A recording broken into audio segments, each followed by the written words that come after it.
Água do inferno. Existe algo nas profundezas destas águas que está matando bilhões de peixes. Como algo que saiu de um filme de terror, eles atacam sem avisar, perfuram as vítimas e depois desaparecem. Até que seja o momento de matar novamente.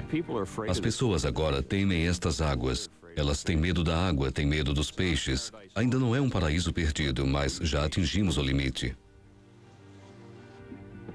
Como detetives, os cientistas estão perseguindo a trilha de um assassino evasivo. Um assassino que não somente mata os peixes, mas que coloca os seres humanos em perigo. A bióloga marinha Dra. Joan Burkholder começou a investigar esses massacres misteriosos de peixes em 1987. Nós sofremos estes massacres desde os meados dos anos 80.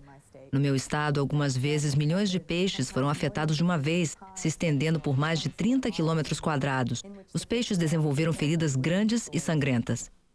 Howard Glasgow, diretor do laboratório de Burkholder, trabalhou com ela para desvendar o mistério que envolvia a morte dos peixes.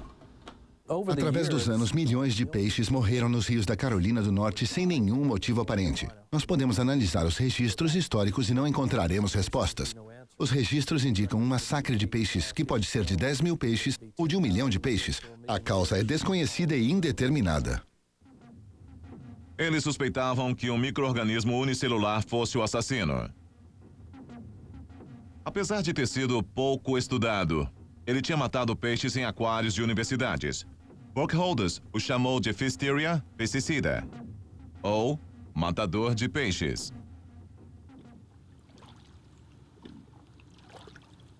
A Pfisteria se desenvolve nas águas salgadas dos estuários, nas zonas onde a água doce se mistura com a água salgada.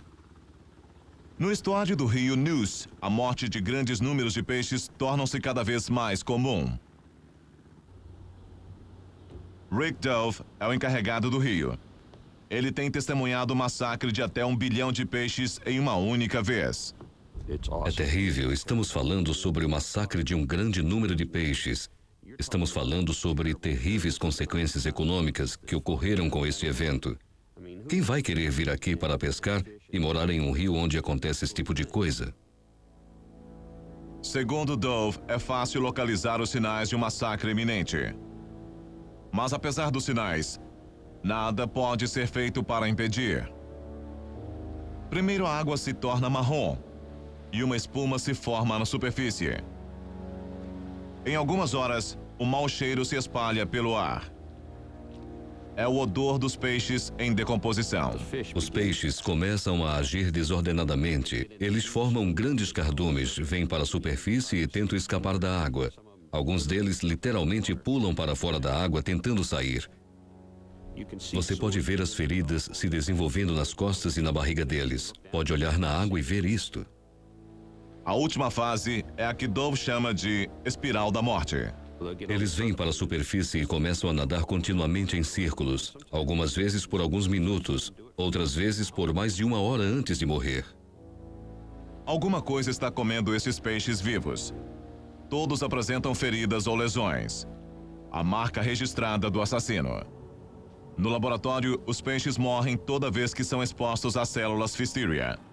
Mas estas células mortíferas não puderam ser detectadas nas amostras colhidas no campo. Então, em 1991, uma amostra foi colhida no rio Neuse, no auge de um massacre de peixes. Desta vez em particular, as amostras foram colhidas durante um massacre de peixes. Nós levamos as amostras para o laboratório e em apenas algumas horas pudemos ver água repleta deste organismo. Eles encontraram o assassino e descobriram exatamente por que tinha sido tão difícil encontrá-lo. Foi descoberto que a Pfisteria é um mutante capaz de se transformar em muitas formas diferentes. As células da Pfisteria podem se transformar em 24 formas de vida diferentes, mudando de uma para outra quase que instantaneamente. Deste cisto em forma de planta com espinhos protetores, para este monstro com uma cauda para a mobilidade. Uma ameba comedora de carne ou outras 21 formas. algumas vezes aumentando 90 vezes de tamanho. Isto seria como um ser humano ficando do tamanho da Estátua da Liberdade. Mas o que causou a metamorfose? Burkholder acredita que a Pfisteria foi estimulada a entrar em ação quando cardumes permaneceram próximos ao local para se alimentar. Quando elas detectam bastante substâncias que os peixes expelem, elas vêm até a superfície onde se transformam de pequenas formas de vida existentes na água a formas tóxicas. Pfisteria tem pelo menos 5 toxinas em seu arsenal. Uma gama de venenos que dopa e desorienta sua presa, enquanto outros se infiltram na pele e conseguem acesso para o sangue e para os tecidos. Mas como a Pfisteria pode afetar os seres humanos? Para descobrir, Glasgow pegou uma gota do próprio sangue e misturou com uma cultura ativa de Pfisteria.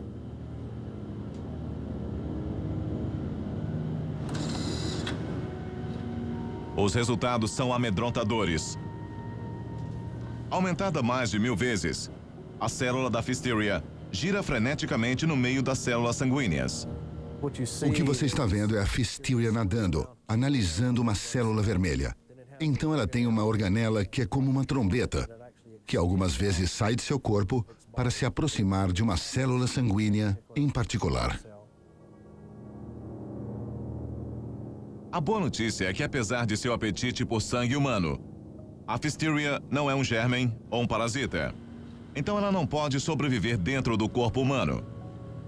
Mas as toxinas que ela produz podem atingir as pessoas. Os cientistas descobriram isto quando, de repente, tornaram-se as próximas vítimas destas criaturas.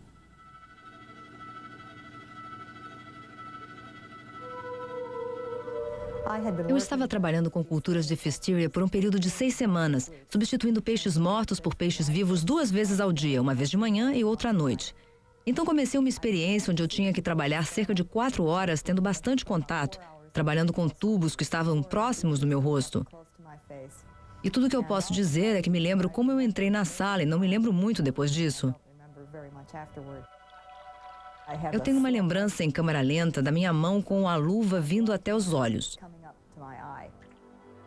Ela estava pingando água contaminada por toxinas e eu estava esfregando os meus olhos, pois eles estavam ardendo muito.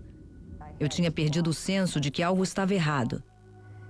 Eu tinha a sensação de que teria que continuar fazendo o que eu estava tentando fazer.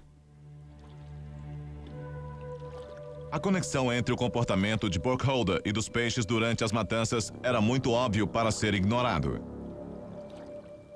Os peixes se tornam letárgicos.